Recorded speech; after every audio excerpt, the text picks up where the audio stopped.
Hi hello నమస్తే welcome to my YouTube channel. ఈ రోజు జరిగిన India versus New Zealand post match అనాలిసిస్కి వస్తే ఫస్ట్ అయితే ఈ మ్యాచ్ ఎవరు గెలిచారు అనే దానికన్నా ఆల్రెడీ సిరీస్ ఇండియా గెలవడంతో టాస్ గెలిచి బౌలింగ్ తీసుకుంది. దీనికి కారణం సూర్యకుమార్ యాదవ్ డ్యూ వచ్చే ఛాన్స్ ఉంది. We are mostly prefer to chase అని. కాకపోతే ఈ బోత్ ద టీమ్స్లో ఏమేమి చేంజ్ చేశారని ముఖ్యంగా చూస్తే ఇండియా విషయానికి వస్తే ఒక బ్యాటర్ షాట్తో వచ్చారని చెప్పొచ్చు. దీనికి కారణం రేపు జరగబోయే ఐసీసీ వరల్డ్ కప్కి ప్రాక్టీస్ మ్యాచ్గా తీసుకుంది టీమిండియా ఈ మ్యాచ్ను. ఇంకా న్యూజిలాండ్ విషయానికి వస్తే వాళ్ళు లాస్ట్ మ్యాచ్ టీంతోనే మ్యాక్సిమం వచ్చారని చెప్పొచ్చు.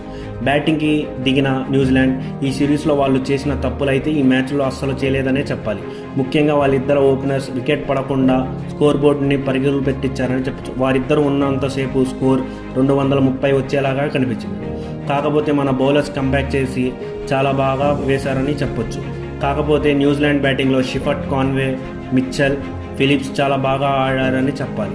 ఇంకా టీమిండియన్ బౌలింగ్ విషయానికి వస్తే హర్షిత్ రాణా చాలా రన్స్ లీక్ చేయగా ఇంకా మన ఇండియన్ బౌలింగ్లో మన స్పిన్నర్స్కి అంత టర్న్ అవ్వలేదని చెప్పాలి.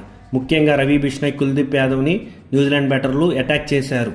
కాకపోతే డెత్ ఓవర్స్లో మన టీమిండియన్ కంబ్యాక్ చేసేలా కనిపించినా కాకపోతే 19th ఓవర్లో 19 రన్స్ రావడంతో వాళ్ళ స్కోర్ 215 దాటింది.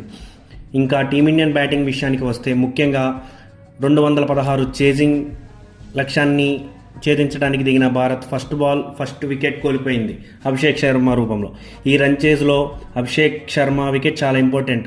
దీనికి కారణం తాను చేసే పవర్ఫుల్ హిట్టింగ్ అని చెప్పొచ్చు. తర్వాత వచ్చిన సూర్యాబాయ్ కూడా అవుట్ అవడంతో ఇంకా ఇండియా చాలా కష్టాల్లో పడిందని చెప్పొచ్చు. ఇంకా సంజు శాంసన్ని చాలా ఆఫ్గా కనిపించాడు. కాకపోతే 1-2 మంచి షాట్లు ఆడినా చాలా వరకు బ్యాక్ ఫుట్లోనే ఆడుతూ శాంటనర్ వేసిన ఒక మంచి బంతిని అయిపోయాడు. తర్వాత వచ్చిన హార్దిక్ పాండ్యా కౌంటర్ అటాక్ చేద్దామని చెప్పి అది మిస్ అయిపోయి ఇష్ సౌదీ బౌలింగ్లో అవుట్ అయ్యాడు. ఇంకా రింకు సింగ్ స్కోర్ పెంచే క్రమంలో కూడా తాను అవుట్ అవ్వగా ఇంకా కష్టాల్లో పడిన ఇండియా. ఇంకా తర్వాత వచ్చిన దుబే మాత్రం వస్తంతోనే 6 కొట్టి తన చాలా కాన్ఫిడెంట్గా ఉన్నాడని చూపించాడు. తాను ఒక్కడే న్యూజిలాండ్ బౌలర్లను చుక్కలు చూపించాడని చెప్పాలి. కేవలం 15 బంతుల్లోనే 50 కంప్లీట్ చేసి ఇండియా తరపున ఫాస్టెస్ట్ థర్డ్ 50గా నమోదు చేశాడు. ఇంకా మంచిగా ఆడుతున్న దుబే అన్ఎక్స్పెక్టెడ్గా రన్ అవ్వగా ఇంకా వచ్చిన వారంతా పెవిలియన్కు క్యూ కడుతూనే కనిపించారు.